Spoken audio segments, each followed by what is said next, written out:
Nagpadayon ang Vices Regulation Unit kon VRU sa pagpahimangno sa kabatan-unan bahin sa makadaot nga epekto sa sigarilyo o e-cigarettes o vape tungod sa libuan ka makalalasong chemical nga anaa niini. Matud ni VRU focal person ug smoking cessation counselor Jalin Pareha, gipakusgan sa ilang opisina ang information campaign ilabi na alang sa mga nag-edad og 18 hangtod 25 anyos nga kasagarang masakpan nga nagagamit og vape. Vulnerable kayo ato ang mga youth manggod, lalo na uban is wala nakabalo kung unsay naagyod sa sigarilyo or kaning sa mga e-cigarettes and vape products, no, kaning mga tobacco products. So wala sila kabalo. Ang abi nila, ang ilahan lang gina-inhale is tobacco leaves lang. So dili kasi once na pag ma-burn na yung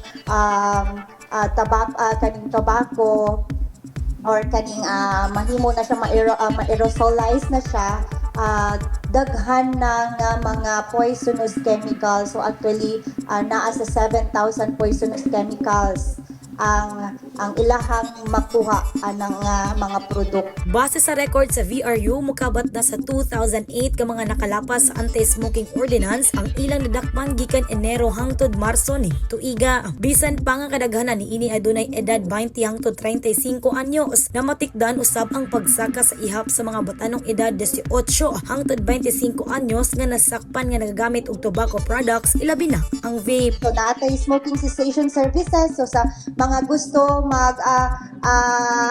magpatabang, no, nga kaning maglisod og undang, so naatay mga smoking cessation program. So pwede ta mo duol sa Vices Regulation Unit and sa City Health Office. So naatay mga free counseling and free nicotine replacement therapy na pwede makatabang sa inyuhan na mag-undang. Samtang nagpadayon ang klase sa mga eskwelahan, gipahugtad usab sa VRU ang pagmonitor sa mga establishmento duol sa mga tunghaan aron mapugngan ang pagbaligya og sigarilyo ug vape ngadto sa mga minor de edad. Sumala sa Republic Act 9211 ug lokal nga ordinansa sa syudad, gidili ang pagpanigarilyo sa mga minor de edad ug ang pagbaligya sa tobacco products sulod sa 100 meters gikan sa mga eskwelahan. Para sa Maliw Davao, ako si Lawrence Gloria.